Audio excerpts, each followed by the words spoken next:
말씀은 로마서 10장 1절에서 4절 말씀이에요. 우리가 함께 로마서 10장 1절에서 4절 말씀 함께 한 목소리로 봉독하겠습니다.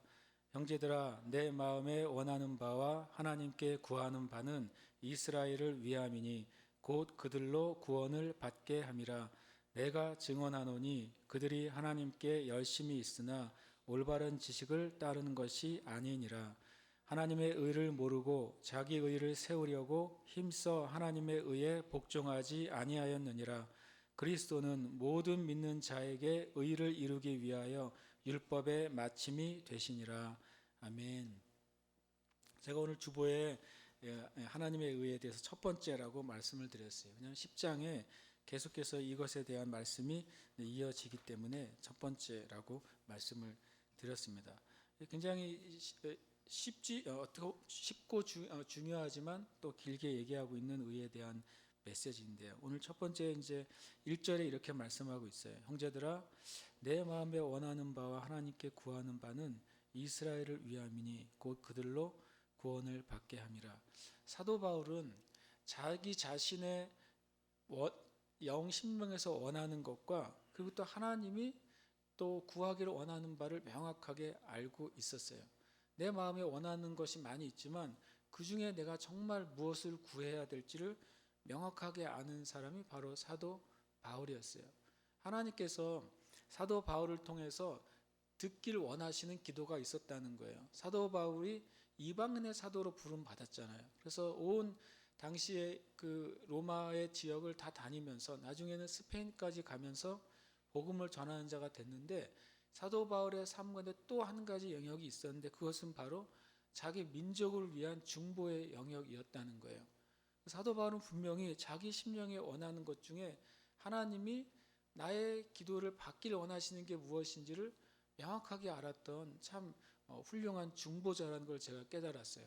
그래서 하나님은 사도 바울, 이방인 사도로 부름 받았지만 사도 바울이 그 자신의 민족 유대인들이 마치 사도 바울이 하나님을 거절하고 예수님을 거절하고 있다가 돌이킨 것처럼 그렇게 유대인들이 주님께 돌아오기를 위해서 구하는 그 기도의 몫이 바로 사도 바울에게 있었다는 사실을 그것을 알고 그는 늘 끊임없이 구했다는 것입니다. 그래서 이것을 제가 묵상하면서 이런 주제를 주님이 주셨어요. 네가 정말 원하는 것과 네가 정말 구하는 것에 대해서 이해가 있느냐는 거죠. 저와 여러분에게 만약에 종이를 나눠주고 기도 제목 있는 대로 다 적어보세요 라고 했을 때 어떤 분은 기도할 게 없다고 하는 분도 있어요. 그런 분들은 기도를 안 하는 분들이에요. 기도할 게 없는데 왜 주님이 기도하라 그러겠어요. 기도를 안 하는 사람들은 기도할 제목이 별로 없어요 그러는 거예요. 그게 진실입니다. 여러분이 기도하기 시작한다면 기도해야 될 수많은 하나님이 우리의 기도를 받기를 원하시는 수많은 사람들을 위한 기도, 수많은 국가들을 위한 기도, 이 나라를 위한 기도, 어려움과 혼란 가운데 있는 사람들을 위한 기도, 그리고 여러분 자신의 실제적인 신앙의 성숙과 인생을 위한 기도가 얼마나 많은지를 깨닫게 될 거예요. 만약에 여러분 주변에 혹시 여러분이 난 기도할 게 별로 없어요. 일단 회개해야 돼요. 기도하고 있지 않다는 증거예요. 그것은.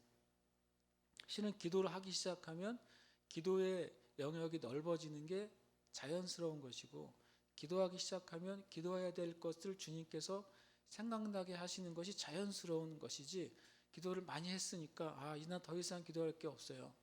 주님은 내 기도를 다 들어주시거든요. 주님은 이미 내 마음에 무엇이 필요한지 다 아시거든요. 어떻게 또 성경 그때 인용을 해요. 그렇게 해서 기도할 게 없다고 하는 것은 회개하셔야 돼요. 회개하시길 축복합니다. 그래서 주님이 원하는 것과 구하는 것을 우리에게 말씀하세요. 첫 번째로는 정말 내가 어떤 것을 원하고 있느냐 하는 거예요. 정말 내가 내 삶 가운데, 나의 인생 가운데, 또 내 지금 상황 가운데 내가 정말 원하는 게 뭔지 여러분 주님께 정직하게 말하는 것이 기도의 출발점이에요. 그것이 정말 바르게 원하는 것인지 심지어는 잘못 원하는 것이라 할지라도 여러분이 주님 앞에 먼저는 마음을 다 쏟아내야 돼요. 다 쏟아내다 보면 우리의 그 심령 안에 성령께서 정말 내가 원하는 것 중에 정말 육신적이고 세상적이고 이기적이고 하나님과 관계없는 것들이 무엇인지를요, 이렇게 하나씩 하나씩 골라 주시는 거예요. 우리가 예전에 그 이제 결을 고를 때 바람 앞에 이렇게 띄우면 바람이 그 가벼운 것들은 다 쓸어가고 알갱이들만 알곡들만 나오잖아요. 한번 주님께 기도를 올려드리고 나야 나의 기도 가운데 헛된 기도가 무엇인지를 깨닫게 되죠. 주님께 다 쏟아내지 않으면 내 안에 있는 게 무엇이 헛되고 무엇이 가치 있는지조차도 잘 몰라요. 먼저 여러분 주님께 기도할 때 머릿속에 어떤 기도가 좋으나 안 좋으나 깊이 생각한 다음에 그 중에 한두 개 꺼내놓지 마시고 일단 우리의 마음에 있는 걸 깨트려야 돼요. 성경에 보면 주님이 기뻐하시는 제사는 상한 심령이다 그래요. 영어로는 broken heart라고 해요. 마치 주님께 여인이 그 자기의 향수병을 깨트려 가지고 옥합을 깨트려서 주님께 드리잖아요. 그 깨트렸다는 것이 와장창 깨트린 게 아니라 그 입구를 병을 딴 거죠. 당시의 향수병은 향수를 담은 다음에 밀봉이 돼 있어요. 그래서 한번 그것을 따면 다시 요즘 병처럼 이렇게 다시 마개를 닫을 수 있는 게 아니에요. 한번 따면 그것을 써야 되는 거죠. 다 쏟아내야 되는 거예요.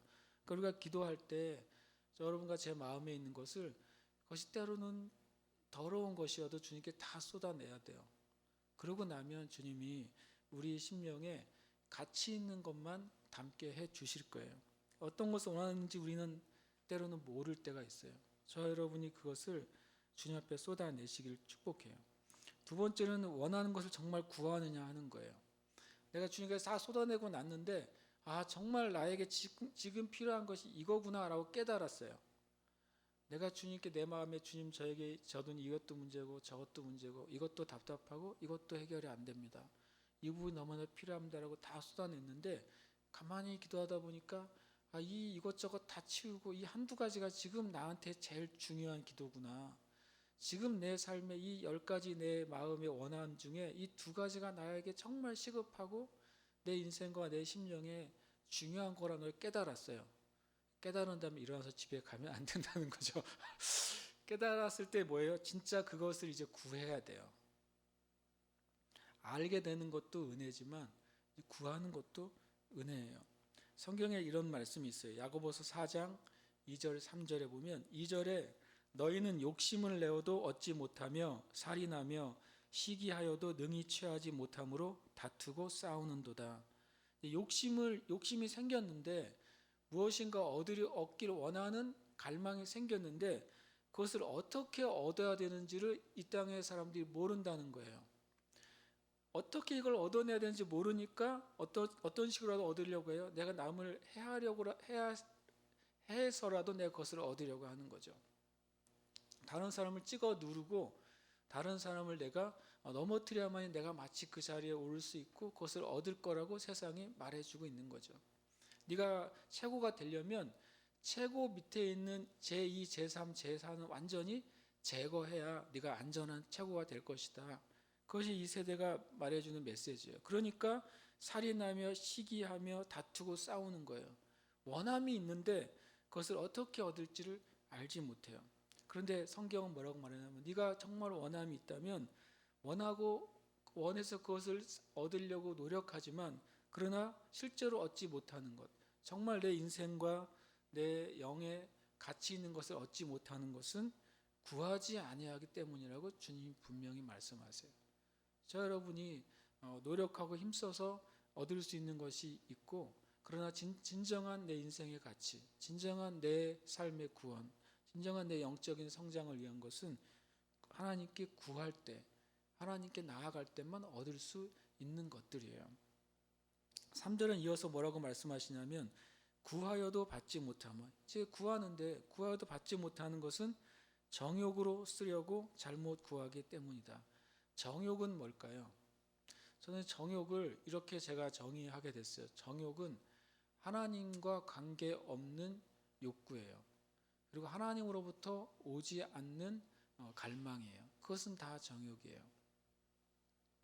만약에 심지어는 요즘은 뭐 이렇게 대통령이나 총리가 되는 게 그렇게 행복해 보이지 않는데 그런 게 되고 싶더라도 그것이 하나님으로부터 온 비전 때문에 그것이 되고 싶다면 그것은 정욕이 아니에요. 그러나 다른 여러 가지 목적으로 그것을 원한다면 그것은 정욕인 거예요. 내가 어떤 삶에서 성공하고 싶은데 그 성공이 이 성공을 통해서 내가 하나님의 사람인 것이 영광이 되고 하나님이 기뻐하시게 되고 또 이 성공을 통해서 사람들에게 하나님의 살아계심을 증거하고 증명하는 일이 됐으면 좋겠다. 이런 태도와 마음으로 구한다면 그것은 정욕이 아니에요. 그러나 그 외에 다른 어떤 목적은 다 정욕이에요. 무엇을 구하지 말라는 게 아니에요. 무엇을 원하지 말라는 게 아니에요. 그러나 그것이 주님과의 관계성이 없다면 성경은 그것을 정욕이라고 말한다는 거예요. 심지어는 그것이 육신의 활동이든 정신적인 활동이든 영적인 활동이든 마찬가지예요. 성경은 또 이제 여기에 제가 원하는 것과 구하는 것 1절에서 한 가지 더 생각하게 됐어요. 그것은 뭐냐면 어떻게 구하느냐 하는 거예요. 내가 어떤 것을 원하는지를 내가 깨닫게 되고 그리고 정말 내가 그것을 구하는 자가 됐는데 어떻게 구해야 되는가. 이 어떻게 해서 우리가 많이 걸려요. 방법을 말하는 게 아니라 태도를 말하는 거예요. 우리가 어느 시기 일정 시간 내가 작정을 하고 기도를 해요. 내가 이 일을 위해서 한 달을 작정하고 기도해야지. 근데 실상은요, 자기가 작정을 하는 게 아니라 뭐 하는 거예요? 하나님 앞에 시간을 주는 거예요. 한 달 안에 해결해 주세요. 이 작정 기도라는 게 제가 가만히 보니까 저도 몇 번 해봤는데요. 내가 정말 어떤 태도를 가지고 나왔냐. 주님, 한 달 정도면 해결해 주시겠죠? 그때까지 안 해주시면 이거는 조금 안 됩니다. 라는 태도가 내 안에 있더라고요. 그리고 한 달이 지났는데 아무런 응답이 없으면 뭐라고 결론 내냐면, 이건 아닌가 보다. 심지어는 좀 더 영적인 변화, 주님이 원하시지 않나 봐요. 참, 우리가 정하는 거죠, 우리가. 혹 주님이 정말 꿈으로, 환상으로, 말씀으로 한 달 이렇게 말씀해 주시면 모르겠어요. 그러면 한 달 하세요. 그런 일이 아닌 이상은 내가 스스로 작정할 때는 그걸 해결해야 된다는 그 어떤 마지막 마지노선이 아니라 내가 주님께 드리는 시간으로 드리고 주님이 그 일을 이루시는 건 주님께 맡겨야죠. 난 한 달 작정하고 기도했는데 주님이 응답하시는 것은 하루 만에 응답하셔도 우리는 한 달 기도하는 거예요. 주님이 한 달 내가 작정하고 기도했는데 2개월 만에 응답하셔서 나는 한 달 작정하고 기도한 것으로 주님께 올려드리는 그런 태도가 우리에게 있어야 돼요. 그 태도를 말하는 거예요. 성경에 예수님이 말씀하신 어마무시한 태도가 한 가지 있어요. 누가복음 18장 7절 8절에 이런 말씀이 있습니다. 하물며 하나님께서 그 밤낮 부르짖는 택하신 자들의 원한을 풀어주지 아니하시겠느냐. 그들에게 오래 참으시겠느냐. 주님이 하나님께서 보시는 태도 한 가지를 말씀해 주셨어요. 뭐예요? 밤낮 부르짖는. 엄청 무서운 태도죠. 이 말은 주님이 너 기도할 게 있으면 기도원에 틀어박혀서 기도굴에 들어가서 밤낮 부르짖어라 그런 말이겠어요? 밥도 먹지 말고 잠도 자지 말고 그렇게 부르짖어야지 주님이 들으실 거야 그런 말이겠어요? 그게 아니라는 걸 우리가 이해해야 돼요. 제가 군대에서 제대하는 날 제대하기 전에 굉장히 제가 나름 영성이 있었거든요. 엄청 성경 말씀 열심히 읽고 나름 이제 제대하면 더 주님을 위해 살아야지 그런 막 희한하게 그런 불타오르는 마음이 있었어요. 그래가지고 제가 제대하기 이틀 전에 집에 전화를 했어요. 어머니한테. 어머니 제가 며칠 제대하는 거니까 어머니 당연히 아시죠. 근데 어머니 제가 제대해가지고 집에 안 가고 기도원을 가겠습니다. 그랬어요. 그래서 기도원을 가서 3일 동안 금식 기도를 하고 그냥 그때 이제 햇수로 3년이잖아요. 군대가 3년 주님께서 나를 잘 돌봐주시고 보여주셨으니까 3일을 주님께 드리고 나가면 30년을 책임져 주시겠지.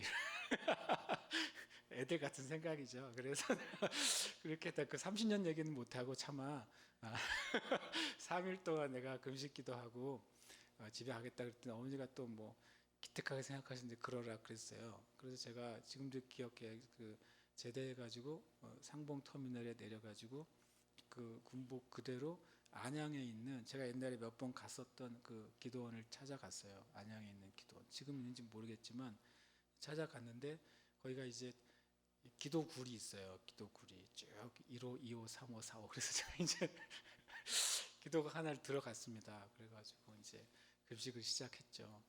근데 세상에 제 인생에 제일 힘든 금식이었어요. 기도도 안 되고 배도 더 고프고 정말 제 인생의 그 3일이 왜 이렇게 힘들었는지 모르겠어요.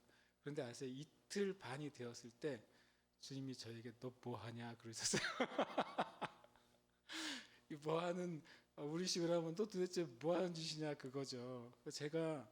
제가 알게 된 거죠. 제가 이렇게 내가 밤낮으로 그 거기가 이제 산에 이제 굴을 파놓고 나름 흙이 아니라 이제 콘크리트로 이렇게 딱 깔끔하게 해놨거든요. 딱 한 명 들어갈 수 있게.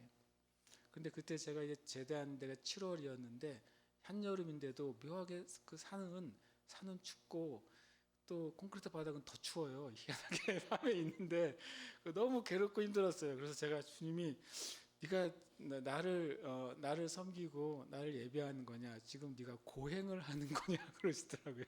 그래서 제가 보니까 마치 그 힌두교나 불교에서 하는 고행을 하고 있는 거예요. 내가 군복 입고서 한번 상상해 보세요. 군복 입고 아직 머리는 덥수룩하고 그런데 거기서 쪼그리고 앉아가지고 마치 그 3일을 견디면 마치 곰이 여자가 되는 것처럼 내가 갑자기 영적인 엄청 성숙하고 능력 있는 사람이 될 것처럼 제가 그렇게 착각한 거죠.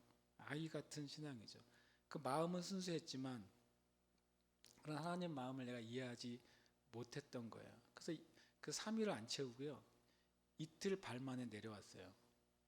그걸 깨달았어요. 내가 지금 하나님이 기뻐하시는 금식을 하는 것이 아니라 내가 지금 마치 내가 나를 위해서 금식을 하고 있구나. 이게 너무 헛되다는 걸 오히려 그거를 제가 깨닫게 돼서 너무나도 감사했죠. 그 이틀 발 만에 내려서 집에 갔습니다. 밤낮 부르짖는다는 게 제가 말한 그런 식의 부르짖음이 아니라는 거죠. 우리의 내 삶이 계속 주님을 찾고 구하는 우리의 심령의 태도를 분명히 말씀하시는 거예요. 근데 이것이 얼마나 중요하냐면 8절에 이렇게 말씀하시기 때문에 그래요. 내가 너희에게 이르노니 속히 그 원한을 풀어주시리라. 그러나 인자가 올 때, 이것은 분명히 재림의 때를 말씀하시고 마지막 때를 말씀하시는 거잖아요. 믿음을 보겠느냐. 앞에는 분명히 그 밤낮 부르짖는 것을 얘기하는데 주님은 그것을 믿음을 보겠느냐. 이 말은 뭐냐면 그렇게 이 마지막 때에 날마다 주님 앞에 갈망하는 마음, 주님을 구하는 마음으로 살아가는 것이 뭐라고 말하는 거예요? 마지막 때 주님이 찾으시는 믿음이라는 거예요. 어떻게 구해야 되는가? 내 삶 가운데 내가 마음에 소원하는 것 중에 내 삶에 정말 가치 있는 것을 우리는 구해야 돼요. 하나님이 기뻐하시는 것을 구해야 돼요. 그런데 우리의 태도는 이 믿음으로 구해야 돼요. 여기서의 믿음은 될 줄 믿습니다의 믿음의 개념보다는 주님 앞에 내가 끊임없이 주님을 갈망하는 태도의 삶, 주님께 기도하는 내 심령의 태도를 가진 삶을 사는 거예요. 저와 여러분이 정말 여러분의 심령이 원하는 것과 주님이 구하기를 원하시는 것이 일치되시기를 축복합니다. 그리고 주님이 말씀하신 태도로 그 기도의 삶, 믿음의 삶 사시기를 축복합니다. 다음에 2절에 이렇게 말씀하십니다. 내가 증언하노니 그대의 하나님께 열심히 있으나 올바른 지식을 따른 것이 아니니라 그랬어요. 이 나는 누굽니까? 이것을 증언하는 나는 바로 사도 바울이잖아요. 사도 바울이 왜 증언한다고 말할 수 있을까요? 증언의 의미가 뭐죠? 증인이 증언을 하는 것이죠. 근데 증인의 의미가 뭐예요? 실제로 보고 들은 사람이 증인이죠. 2차적으로 다른 사람의 이야기를 들은 사람은 증인이 아니에요. 그러나 그 상황에서 실제로 내가 내 눈으로 보고 내 귀로 들은 사람이 증인인 것이죠. 그 사람의 증언이 가치가 있는 거예요. 왜 사도 바울이 그들은 이제 유대인들인데 유대인들이 하나님께 열심히 있으나 올바른 지식을 따른 것이 아니다라고 증언하는 거예요. 왜 증언할 수 있어요? 그가 그렇게 살았기 때문에. 그가 사도 바울이 하나님께 엄청난 열심을 가지고 살았어요. 그리고 살아봤어요. 그리고 말씀을 성경을 알기 위해서 엄청나게 많은 노력을 그가 했고 그것을 얻었어요. 그런데 그의 증언은 뭐냐면 내가 그렇게 하나님께 열심을 가지고 살아왔는데 그것이 그 하나님이 기뻐하시는 그 열매를 얻지 못했다는 거예요. 내가 정말 성경의 지식을 추구하기 위해서 성경을 달달달 외우고 그것을 선포했는데 그러나 진짜 하나님의 진리를 깨닫지 못했었다는 거예요. 그래서 증언할 수 있는 거죠. 결국엔 사도 바울이 말한 또 예수님이 자주 말씀하시는 외식인 것이죠. 이 외식은 종교적인 신앙이에요. 우리의 신앙이 진리의 바탕을 둔 신앙이냐, 영과 진리의 신앙이냐, 아니면 종교적인 신앙이냐, 이것이 두 가지로 나눠진다고 저는 생각해요. 종교적인 신앙이 구원을 얻을 수 없는 이유, 하나님의 의는 결국엔 구원을 얻기 위한 것이죠. 종교적인 신앙이 의와 구원을 얻을 수 없는 이유는 첫 번째로는 바른 지식을 따르지 않기 때문에 그래요. 바른 지식, 하나님의 말씀의 진정한 의미가 무엇인지, 하나님의 말씀의 진정한 뜻이 무엇인지를 깨닫지 못한 채 그 지식을 추구하는 그것은 결국에는 구원을 얻지 못하는 신앙의 삶이에요. 두 번째로 이 종교적인 신앙이 구원을 얻을 수 없는 이유는 잘못된 방향의 열심이에요. 이 달리기를 하는데 기록은 1등인데 방향이 바로 돼 있지 않고 다른 방향을 향해 달려가면 당연히 실격이겠죠. 실은 엄청난 열심을 가지고 있는데 방향이 잘못되면 될수록 그 잘못되는 길은 더 심해지는 거죠. 이 사도 바울이 엄청난 열심이 있었는데 방향이 하나님을 향해 있지 않았어요. 그래서 오히려 하나님과 원수되는 삶, 하나님을 대적하는 삶, 오히려 진리를 가로막고 믿는 자들을 박해하고 핍박하는 삶을 살게 된 거예요. 이것은 되게 중요합니다. 저 여러분이 교인이고 또 신앙생활을 하는데 내가 성경의 바른 지식을 구하지 않고 우리가 실수로 잘못 이해할 수도 있고요. 내가 이것을 바로 알지 못할 수도 있어요. 그런데 바른 태도를 가지고 있으면 주님은 그것을 수정해 주시는 거예요. 바른 지식, 하나님의 말씀을 정말 내가 알길 원하는 태도가 있을 때 우리는 주님으로부터 바른 지식을 얻게 돼요. 그리고 바른 지식은 바로 바른 복음을 얘기하는 것이죠. 구원 얻을 만한 이름은 오직 예수님밖에 없고 또 구원의 통로도 예수님밖에 없다는 사실을 바로 알고 믿는 거예요. 그다음에 잘못된 방향은 오히려 그 열심을 내면 낼수록 여러분이 주님과 멀어지게 돼요. 잘못된 방향의 열심은 진리하고 더 멀어지게 돼요. 우리가 주님 앞에 내 안에 정말 바른 지식이 있느냐가 아니라 바른 지식을 추구하느냐, 하나님의 말씀을 내가 이해하고 알기를 원하는 마음이 있느냐, 이 태도를 우리가 점검하시길 축복해요. 그럴 때 우리가 그 태도와 함께 열심을 가질 때 하나님이 가장 선한 길로 이끄실 것입니다. 3절에 보면 하나님의 의를 모르고 자기 의를 세우려고 힘써 하나님의 의에 복종하지 않았다고 하는 거예요. 조금 전에 종교적인 그 신앙은 구원에 이를 수 없다고 말씀을 드렸어요. 그러면 종교적인 신앙이 가지고 있는 열매가 무엇일까?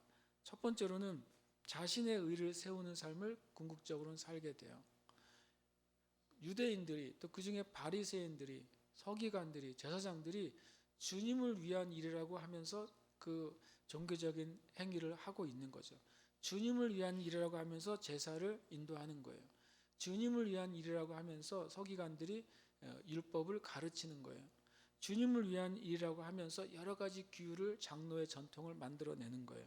그런데 알고 보니까 어느 순간 주님은 사라지고 자신들의 의만 나타나는 거예요.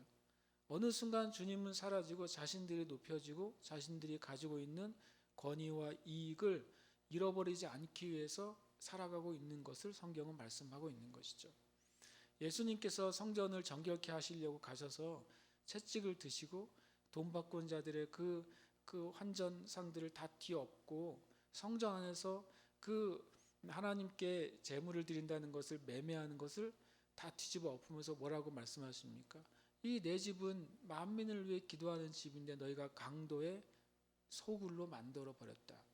당시 제사장들이 하나님 앞에 순전한 예물을 드리길 원하는 그 백성들의 마음을 엄청나게 교묘하게 이용해 가지고 여러분이 집에서부터 그 1년 된 양을 끌고 오는 동안에 개가 다칠 수도 있고 개가 죽을 수도 있고 개가 흠이 생길 수도 있잖아요.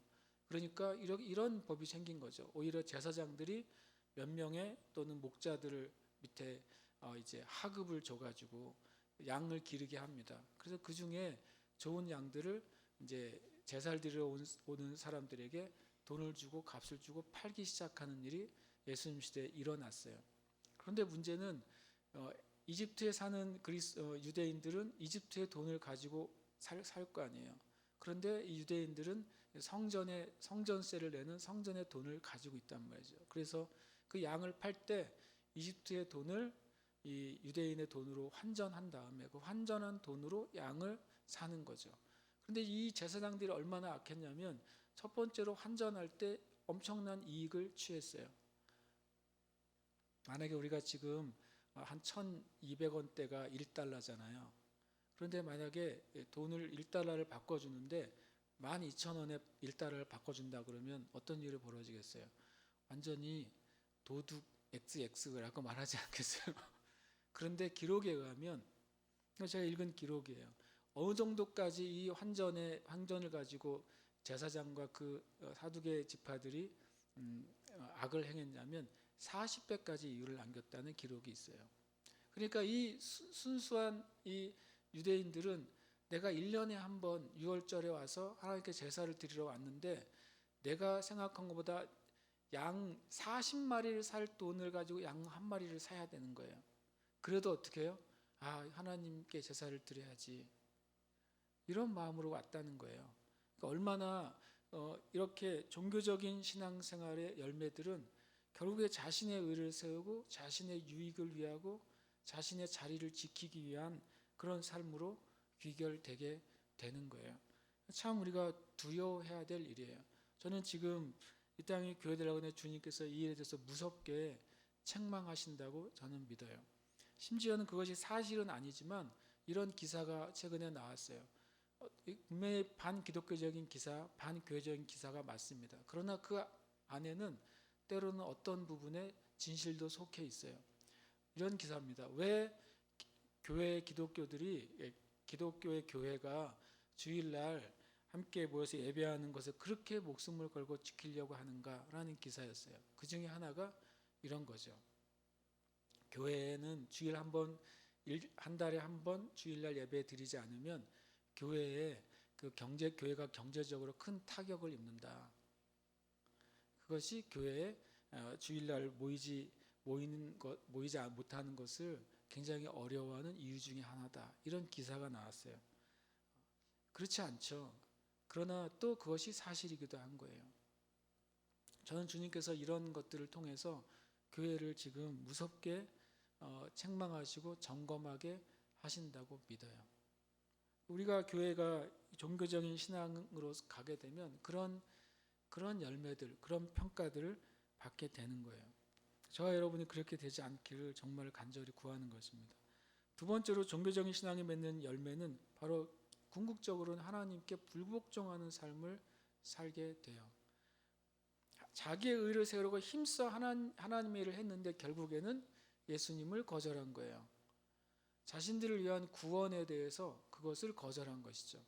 하나님이 주신 새 계명을 예수님께서 주셨는데 그것을 거절한 거예요. 결국에는 하나님의 뜻에 불복종하는 삶의 열매를 맺는 거예요. 저와 여러분이 정말 하나님 앞에 바른 태도, 바른 복음, 바른 진리에 서 있지 않으면 나도 모르게 때로는 심지어 내가 원치 않는 주님을 불복종하고 배신하는 삶을 살 수도 있다는 거예요. 그래서 주님 앞에 철저하게 내 안에 가짜 경건이 있는가, 내 안에 형식적인 신앙과 형식적인 예배가 무엇인가 우리가 돌이켜 봐야 될 줄 믿습니다. 4절에 보면 그리스도는 모든 믿는 자에게 의를 이루기 위하여 율법의 마침이 되시니라. 그러면 우리가 정말 이런 문제에 있어서 정말 나는 바른 기도를 하고 있는가? 그리고 나는 정말로 바른 태도로 주님 앞 신앙생활을 하고 있는가? 내 삶의 종교적인 부분을 어떻게 해결해야 되는가? 그것에 대한 답이 무엇인가? 답은 실은 4절에 말씀하고 있죠. 그리스도는 모든 믿는 자에게 의를 이루기 위하여 율법의 마침이 되신다고 말씀하고 있어요. 답은 이거예요. 예수님이 하신 일의 의미를 깨닫고 받아들이는 거예요. 예수님이 진짜 하신 일이, 나를 위해 하신 일이 무엇인지를 내가 바로 알 때 내가 주님 앞에 바로 설 수 있고 바로 반응할 수 있는 것이죠. 그러면 예수님이 하신 일이 성경에 뭐라고 기록되어 있을까요? 로마서 8장 3절 4절에 이렇게 말씀하세요. 율법이 육신으로 말미암아 연약하여 할 수 없는 그것. 이게 무슨 뜻일까요? 율법이 육신으로 말미암아 연약하여 할 수 없는 그것. 율법은 무엇을 원하냐면 누군가가 이 율법이 온전히 성취되기를 원하는 거죠. 주님이 신명기와 또 출애굽기에서 십계명을 주실 때 이 십계명을 주신 이유는 뭐예요? 뭐라고 말씀하면 너희가 이 계명을 지킴으로 너희가 복받기를 원한다라고 주님이 말씀하셨어요. 너희가 이 율법을 지킴으로 내가 너에게 준 땅에서 영원히 거하고 나의 축복을 받는 삶을 살기를 원한다. 이것이 주님의 마음이고 그것이 율법의 요구예요. 그런데 육신은 뭐냐면 우리죠. 이 땅에는 모든 인류가 육신이에요. 근데 이 땅에 있는 모든 인류는 범죄해서 율법을 온전히 이룰 수 있는 상태가 되지 못해요. 그래서 그것이 육신으로 말미암아 연약하여 할 수 없는 거예요. 할 수 없는 게 율법을 온전히 성취하는 거예요. 우리는 율법의 요구를 성취할 수 없게 됐어요. 그런데 그것을 하나님이 하시겠다고 말씀하신 거죠. 율법의 완성을 사람으로는 할 수 없는데 하나님이 하시는데, 하나님이 하시는 방법이 죄로 말미암아 자기 아들을 죄 있는 육신의 모양으로 보내어 육신의 죄를 정하사. 하나님이 어떤 방법을 하셨냐면 사람이 할 수 없는데 육신이 그 율법을 지켜야 되거든요. 천사들이 율법을 지킬 필요는 없잖아요. 몸을 가진 인간이 율법을 완성해서 하나님과 화목하게 되고 육신을 가진 인간이 율법을 완성해서 구원에 이르러야 되거든요.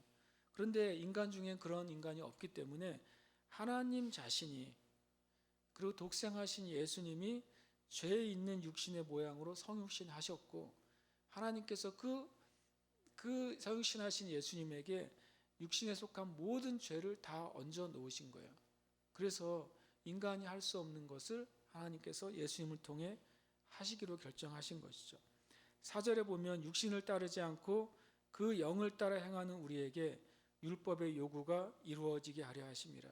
예수님이 그 죄를 지고 다 가셨어요. 그래서 우리가 똑같이 예수님처럼 육신을 가지고 죄를 질 수는 없잖아요. 그러나 우리가 예수님을 믿음으로 성령을 따라서 행하기 시작할 때 이제는 우리가 율법을 육신의 차원이 아니라 영의 차원으로 이제 그것을 가져가게 되고, 영의 차원에서 예수님께서 율법의 요구를 다 이루셨기 때문에 그 영 안에 생활하는 사람도 이제는 율법의 요구를 성취하게 됐다고 말씀하신 것이죠.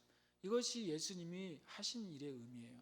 예수님 이 땅에 오셔서 우리를 위해서 무죄한 삶을 사시고 하나님의 영광과 능력을 보여주시고, 그리고 우리를 위해서 대신 십자가에 죽으시고 부활하신 것은 바로 이 일을 위해서예요. 우리로 하여금 우리가 육으로 질 수 없는 육신의 완성을 예수님 안에서 영으로 우리가 그것을 요구가 응답되도록 하기 위해서 하신 것이에요. 두 번째, 예수님께서 하신 일에 대해서 말씀하실 때 갈라디아서 3장 13절에는 그리스도께서 우리를 위하여 저주를 받은 바 되사, 주님이 우리를 위해 하신 두 번째 일은 뭐냐면 우리를 위해서 저주를 받으신 거예요. 첫 번째로는 우리를 위해서 육신의 율법의 일을 완성하신 것이고, 두 번째로는 우리를 위해서 우리에게 있는 저주를 대신 가져가셨다고 말씀하고 있어요. 우리를 속량하셨다. 속량은 값을 다 치렀다는 것을 말해요. 우리가 저주를 받은 것은 쉽게 말하면 성경으로는 내가 빚을 졌기 때문에 뭐를 내요? 이자를 내죠. 내가 빚을 지면 빚에 대한 이자를 매번 내야 되는 거예요. 그것이 우리의 짐이잖아요. 마치 우리가 죄를 지었기 때문에 죄의 값, 죄의 이자를 평생 내야 되는 삶을 살게 되는 거죠. 그 이자가 뭐냐면 성경은 저주라고 말하는 것이죠. 죄가 만들어내는 이자, 그것은 수많은 저주예요. 이 온 땅에 있는 죽음과 질병과 가난과 그런 것은 하나님께로부터 온 것이 아니에요. 그것은 죄로 말미암아 이 땅 가운데 들어온 거예요. 그것이 바로 죄의 모든 저주들이죠. 그러나 주님께서 그것을 다 갚으셨다고 말씀하시는 거예요. 저와 여러분이 모든 사람이 다 백만장자가 돼야 된다는 말은 아니에요. 모든 사람이 다 뭐 고위공직자가 되고 모든 사람이 다 리더가 돼야 한다는 말은 아니에요. 그러나 이 말은 뭐냐면 우리의 영적인 삶 가운데 더 이상 저주의 삶 가운데 있지 않게 되었다는 것을 말씀하고 있는 거예요.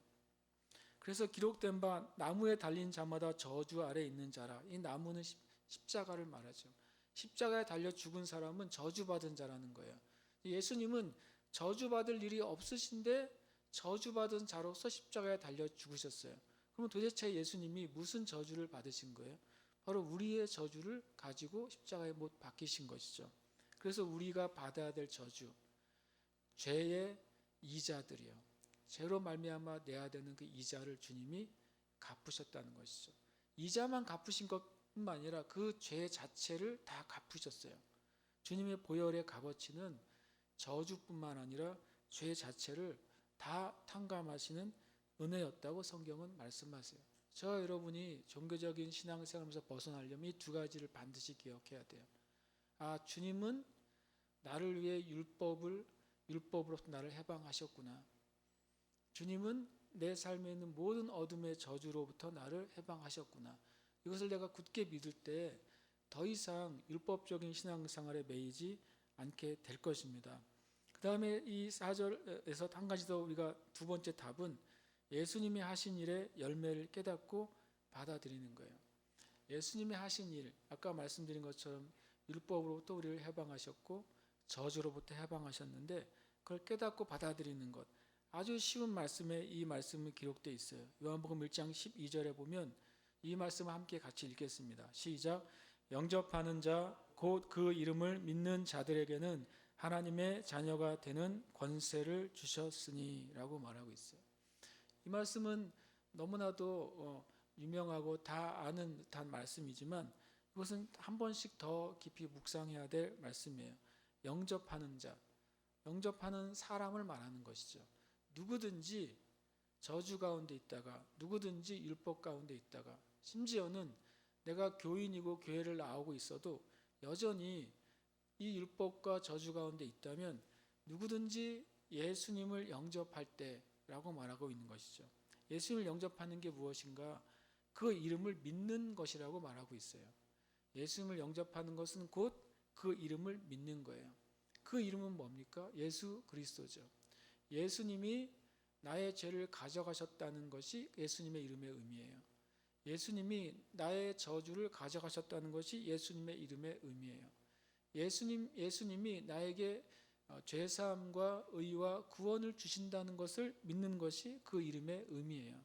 그 이름을 받아들일 때 믿는 자들에게는 하나님의 자녀가 되는 권세 안으로 우리를 초청하신다는 거예요. 그러면 그 이름을 믿는 것을 어떻게 말합니까? 그러니까 이제 계속 로마서 10장에서 말하겠지만 로마서 10장은 뭐라고 말하냐면 입으로 예수님의 이름을 시인할 때 그것이 바로 예수님을 영접하는 방법이에요. 나 마음으로 예수님을 믿어요 라고 하는 것도 믿음이겠죠. 그러나 내가 입으로 예수님이 나에게 어떤 분인지를 시인하는 것이 바로 영접하는 거예요. 꼭 세례 때 시인하는 것만을 의미하는 게 아니에요. 여러분이 주님 앞에서 시인하는 거예요. 여러분이 이 시간 우리가 기도할 때 그런 시간을 우리가 가지면서 기도하고 싶어요. 여러분 이미 이 예배에 참여하고 있는 모든 분들은 우리 형제 자매들이고 또 예수님 믿는 사람일 것입니다. 또 교회 성도들일 것입니다. 그럼에도 불구하고 저는 우리가 주님의 이름을 시인하는 삶을 살고 싶어요. 주님이 나의 저주를 가져가셨음을 내가 믿습니다. 내 인생에 있던 또 내 삶에 있던 우리 가족 안에 있던 그리고 나와 관계된 모든 일들에 대한 어둠에 대해서 주님이 풀어주셨음을 나는 시인하고 믿습니다. 주님은 더 이상 내가 율법에 매여 있는 신앙생활이 아니라 오히려 율법보다 더 주님을 갈망하는 삶으로 율법에서 말하고 있는 것보다 훨씬 더 주님 앞에 내 삶을 드리는 삶으로 나를 부르셨다는 사실을 믿습니다. 이런 고백을 우리가 주님 앞에 하고 싶어요. 그래서 이 두 가지 기도 제목을 가지고 우리가 좀 함께 기도하기 원합니다. 함께 읽겠습니다. 나의 신앙생활의 형식적인 예배와 믿음이 무엇인지 깨닫게 하소서. 예수의 십자가와 보혈의 은혜를 깊이 깨닫게 하소서. 지금 기도할 때 주님 우리 안에 이 은혜를 다시 한번 고백하고 다시 한번 예수님을 내 삶 가운데 초청합니다. 우리가 함께 시간 이 기도 제목을 가지고 합심해서 기도하겠습니다. 할렐루야. 주님의 이름 찬양합니다. 주님 나의 신앙생활 형식적인 예배와 믿음이 무엇인지 깨닫게 해주시옵소서. 예수님의 십자가 보혈의 은혜를 깨닫게 하여 주시옵소서. 하나님 우리 삶 가운데 하나님 우리의 삶 가운데 형식적인 예배, 형식적인 기도, 형식적인 간구가 있지 않게 해주시옵소서. 하나님 내가 주님 앞에 이 시간도 형식적으로 주님 예배 자리에 앉아있지 않도록 주의 은혜를 베풀어 주시고 나의 진심과 온 마음을 다해 주님 앞에 예배하는 자리에 갈 수 있도록 축복하시고 역사하여 주시옵소서. 성령님 이 시간 임재하시고 성령님 이 시간 역사해 주시옵소서. 예수님의 십자가와 보혈의 은혜가 더 깊이 우리의 심령 가운데 박혀지도록 주님 역사하여 주시옵소서. 할렐루야. 바바 이스라엘 바라리아스 카오라바라바라. 하나님 우리의 깨닫는 마음을 부어주시옵소서. 깨닫는 마음을 부어주시옵소서. 깨닫는 마음을 부어주시옵소서. 깨닫는 마음을 우리에게 부어주시옵소서. 깨닫는 마음을 우리에게 부어주시옵소서. 깨닫는 마음을 우리에게 부어주시옵소서. 우리 안에 하나님 계시기에 부분이 무엇인지 깨닫게 해주시옵소서. 내가 온 마음과 영으로 드리지 않고 있는 것이 무엇인지 깨닫게 해주시옵소서. 나의 시간과 나의 재능과 나의 예배와 나의 일상 가운데 하나님 형식적이고 하나님 앞에 관계없는 모든 일들이 이제 주님 깨달아지게 해주시고 자원의 삶 가운데 무엇이 죄인지 무엇이 하나님 앞에 합당하지 않은 것이 깨닫게 해주시옵소서. 성령께서 인도하시는 것을 따라 우리의 생각과 말 결정이 고쳐지게 해주시고 진리의 바로 서는 삶이 될 수 있도록 주님 우리를 이끌어 주시옵소서. 주님 우리에게 생명이십니다. 주님 우리에게 생명의 빛이십니다. 지금 이 시간 빛이신 예수님 우리의 심령 가운데 그 어두움 가운데 빛으로 임하여 주시고 그 비추어지는 곳마다 주님 영적인 생명이 되게 해주시옵소서. 어둠이 변하여서 빛이 되게 하시고 그 빛의 자리에 주의 생명이 임하셔서 우리를 말미암아 헛된 신앙의 삶이 아니라 외식의 신앙의 삶이 아니라 가짜 경건의 삶이 아니라 진정한 경건의 삶으로 하나님이 기뻐하시나 받으실 만한 삶으로 살아갈 수 있도록 주여 은혜를 베풀어 주시옵소서. 주님 지금 이 시간 가운데 처소 가운데 임재하시고 신령과 진정으로 주님 앞에 나아가는 은혜가 있도록 주님 역사하여 주시옵소서. 우리가 주님 아버지 앞에 전심되지 아니하고서는 어떻게 주님께로부터 주의 은혜를 얻기를 원하겠습니까? 어떻게 우리가 주 앞에 정직한 마음이 되지 아니하고서 어떻게 주의 은혜가 있기를 바랄 수 있겠습니까? 어떻게 우리가 주님 앞에 한 마음과 한 영으로 나아가지 않으면서 어떻게 나의 기도에 주님께서 응답하실 것이라고 기대할 수 있겠습니까? 하나님 우리가 주님 구하지 아니한 죄, 주 앞에 정말 전심으로 밤낮으로 주님을 찾지 아니한 죄, 하나님 앞에 정말 주 앞에 순전한 마음으로 하나님을 구하지 아니한 죄, 주님의 뜻이 무엇인가 구하지 아니하고 생각하지 아니하고 찾지 아니한 죄를 깨닫게 해주시옵소서. 내가 주님 교인으로 된 것으로만으로 만족한다면, 내가 교회 출석하는 것으로만 만족한다면, 내가 주의 정기적인 예배를 드리고 정기적인 헌금을 드리는 것으로 만족한다면 주님이 그것을 보고 우리를 향해 책망하실 것입니다. 내가 내 마음으로 드리지 않는 헌금이 무슨 소용이 있겠으며, 내가 주님께 내 마음을 다해 드리지 않는 예배가 무슨 의미가 있겠으며, 내가 주 앞에 온 영으로 주님께 나아가지 않는 기도가 무슨 의미가 있겠습니까? 하나님 우리로 말미암아 우리 자신을 돌아보게 하시고 우리가 전심으로 주님을 찾는 자들이 되며 신령과 진정으로 주님께 구하는 자들이 되며 순전한 마음으로 주님께 나아가게 될 수 있도록 시원을 베풀어 주시옵소서. 주님 이 교회가 더 이상한 율법의 틀에서부터 벗어나게 해주시고 하나님 이 교회가 참된 경건과 참된 진리와 참된 거룩과 참된 예배를 추구하는 교회가 되도록 시원을 베풀어 주시옵소서. 하나님 주님의 때 가까워지며 온 세상 가운데 수많은 재앙과 진동이 내릴 때 우리로부터 정신을 차리고 주 앞에 나아갈 수 있도록 시원 은혜를 더해 주시옵소서. 주님 우리를 긍휼히 여겨 주시옵소서. 깨닫는 마음을 주시옵소서. 돌이키는 마음을 주시옵소서. 우리로 말미암아 진리를 서고자 하는 갈망을 더 부어주시고 하나님의 뜻을 쫓으려고 하는 갈망을 더 부어주시옵소서. 갑절로 부어주시옵소서. 우리가 어디든지 그 자리가 진정한 예배의 자리, 우리가 내가 진정한 간구의 자리, 진정한 진리의 자리가 될 수 있도록 주님 우리를 이끌어 주시옵소서. 우리는 저소가 주님의 지성소가 되며 우리는 저소가 주님께 예배드리는 성전이 될 수 있도록 주여 은혜를 베풀어 주시옵소서.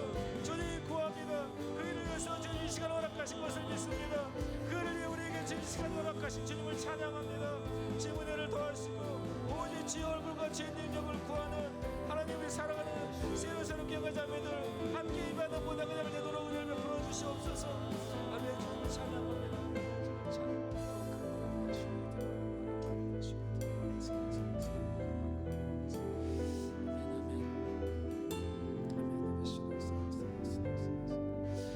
다윗은 밤마다 나의 심장이 나에게 교훈한다고 고백합니다.